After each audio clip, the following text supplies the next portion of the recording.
ऐतिहासिक संरचना में जो बदलाव किया गया है, ऐतिहासिक संरचना में बदलाव जो किया गया है, क्या ऐसे लोगों के खिलाफ सख्त कार्रवाई होनी चाहिए? हर्ष दहिया जी। प्रियंका जी, जो ये टीवी पे बैठ के धमकी देते हैं ना, सबसे पहले तो सरकार को इन्हें गिरफ्तार करना चाहिए। ये जो यहाँ पे टीवी के शेर बनते हैं और इस तरीके से शंकर जैन जी को जो ये धमकी देते हैं, वो हमारे शेर हैं। आप हाथ लगाइए, फिर पता चल जाएगा। फिर आपकी जेब में एक विक्टिम कार्ड रेडी होता है, देखो हमारे साथ क्या हो रहा है, क्या हो रहा है। पहले इस तरीके की धमकी देंगे और जब पुलिस कार्रवाई होगी या लोग आप पे कार्रवाई करेंगे, फिर आप विक्टिम कार्ड प्ले करेंगे। ये धमकी देना टीवी पे बिल्कुल गलत है। राकेश त्रिपाठी कौन होते हैं जी, किसी को पीट करके जेल भेजने वाले? राकेश त्रिपाठी ने धमकाने का काम किया सम्मानित चैनल पे। दीपक रंजन जी, नहीं, रंजन जी, आपको क्यों मिर्ची लग रही है? आपको क्यों मिर्ची लग रही है? वो जब टीवी पे, लाइव टीवी पे हरिशंकर जैन जी को धमकी दे रहे हैं, तो आपको मिर्ची लग रही है? हम उसका विरोध कर रहे हैं तो धमकाने का है। और उसके बाद आपने अपने धर्म को बेच दिया है। और दूसरी बात प्रियंका जी, सिंपल सी बात है, जो मुसलमान भाई भी हैं वो भी हमारे भाई हैं, वो भी सनातनी हैं। और अगर ये जो हमारे मेन जो मंदिर हैं, एक एक करके उनको इन्होंने वापस कर दिया होता, ये पूरा का पूरा मसला खत्म था। सारा मसला यही है कि जो हमारे मंदिर कब्जे किए गए, उनको ये वापस नहीं कर रहे। आप वापस कर दीजिए, सारा मसला खत्म हो जाएगा। वरना भारत सरकार भी, भारत के लोग भी, एएसआई भी बिल्कुल मंदिर ढूंढेगी, क्योंकि वहां पे मंदिर है। तो ठीक है, हरिशंकर जैन जी, जरा मुझे बताइए, 1998 की अगर बात करें तो एएसआई ने दौरा किया था, और सबसे आखिर बार इस साल जून में एएसआई ऑफिसर्स टीम प्रशासन पुलिस के सहयोग से मस्जिद के अंदर दाखिल होती है। लेकिन आसपास के लोकल लोग कहते हैं कि एएसआई टीम को अंदर दाखिल होने में बड़ी समस्या का सामना करना पड़ता है, उन्हें रोका जाता है, डराया जाता है। मैंने अभी पहले भी कहा था, फिर कह रहा हूँ, हाँ, एएसआई को टीम को इन्होंने आने नहीं दिया आज तक अंदर। और पूरा का पूरा पूरे क्षेत्र में, जब ये आपने भाषा सुनी थी ना कि आपकी उम्र कितनी बाकी है, इस भाषा में टीवी पर याद है, वहां पर कोई बिजली के बीच देख नहीं सकता तार कहां से आया है। पूरे क्षेत्र में अराजकता पैदा कर दी थी, और ये धमका के अगर जान पा रही है तो चले जाओ।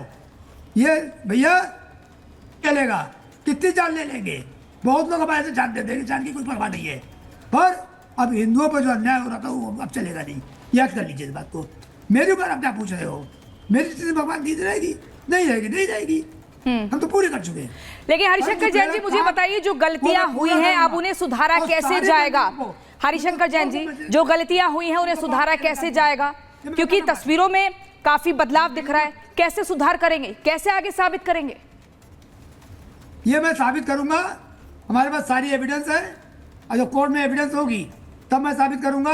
अभी तो कोशिश कर रहा हूँ कि चाहे लोग धमकी छुट्टी मिल जाए, केस चले और ऐसे माहौल में चले कि बात सुनवाई हो।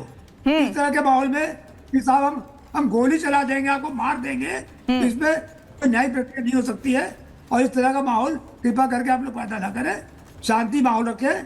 कोर्ट की कचहरी की कार्रवाई कोई मन युद्ध नहीं होता है, केवल जबान से बहस होती है। जबान से बहस, कोई बंदूक निकालने की जरूरत नहीं है, गोली की जरूरत नहीं होती, केवल कलम की ताकत चाहिए। केवल कलम की ताकत चाहिए, गोली की जरूरत नहीं है, और बोली में भी मिठास होनी चाहिए। राशिद शरीफ जी, शराफत के साथ ये बताइए, बिना धमकाए, कि जो आसपास के लोकल लोग कह रहे हैं कि सबूतों को मिटाने का प्रयास किया जा रहा है, क्या ऐसा सच में हो रहा है? और जिन लोगों ने ऐसा किया है, कि आपको लगता है कि उनके खिलाफ कार्रवाई होनी चाहिए?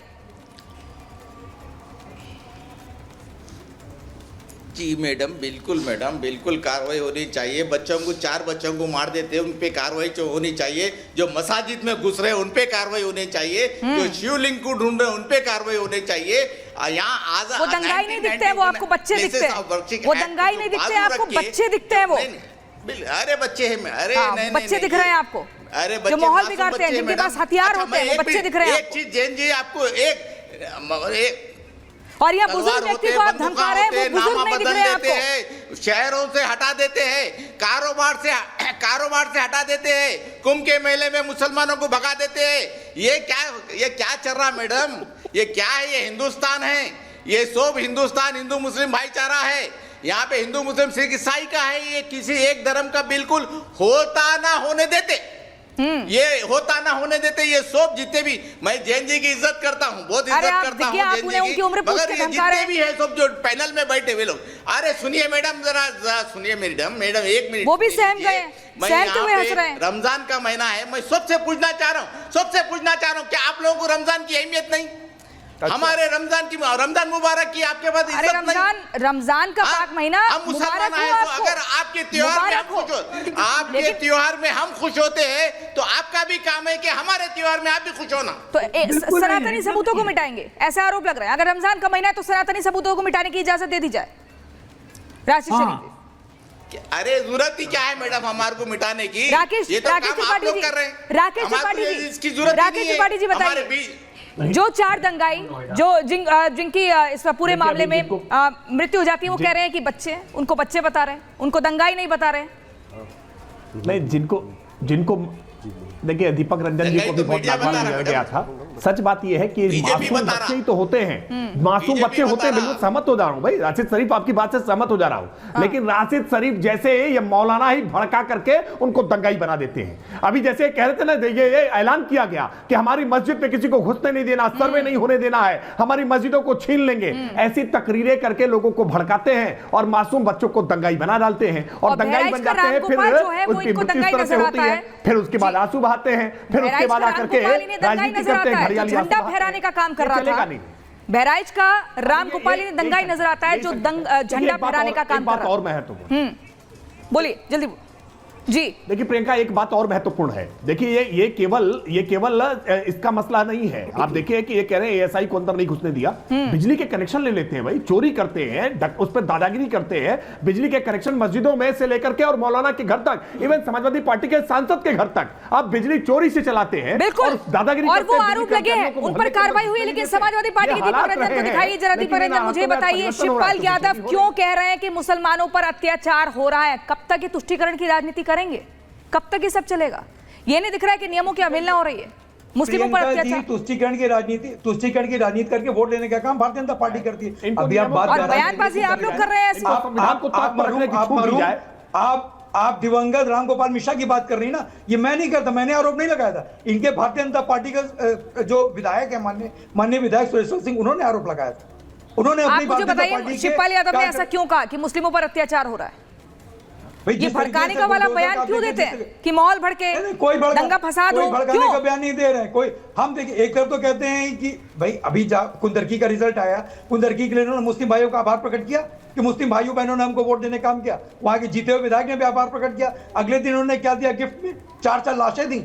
अरे भाई ठीक है, वो गलत थे, दंगाई थे, उन्होंने अध्यक्ष गुम में चलाए। लेकिन क्या जिस पुलिस वालों की गोली से उनकी मौत हुई, चार्जशीट में उनका नाम है, पुलिस वालों का नाम है उस चार्जशीट में। और उनके माँ बाप की क्या गलती है? उनके माँ बाप को मरने के लिए छोड़ देंगे आप? नहीं, गोली पुलिस ने चलाई है, इस निर्णय पर पहुंच गए दीपक रंजन। क्या आपने कौन सी जांच तय कर दिया कि गोली पुलिस की लगी है? अरे भाई, ये गोली तो निश्चित तौर पर विधायक और सांसद के बीच में किस तरह से वहां झगड़ा चल रहा था, तुर्क और पठान के बीच में किस तरह का झगड़ा चल रहा था, अभी तो बहुत सारी थ्योरी है। इंतजार करिए ना इन्वेस्टिगेशन का, एक एक आरोपी को ढूंढ करके निकालेंगे। हत्याओं का हिसाब तो होकर के ही रहेगा। हिसाब होना चाहिए। एक बार हरिशंकर जैन जी को दिखाइए, अगर वो हमारे साथ है। हरिशंकर जैन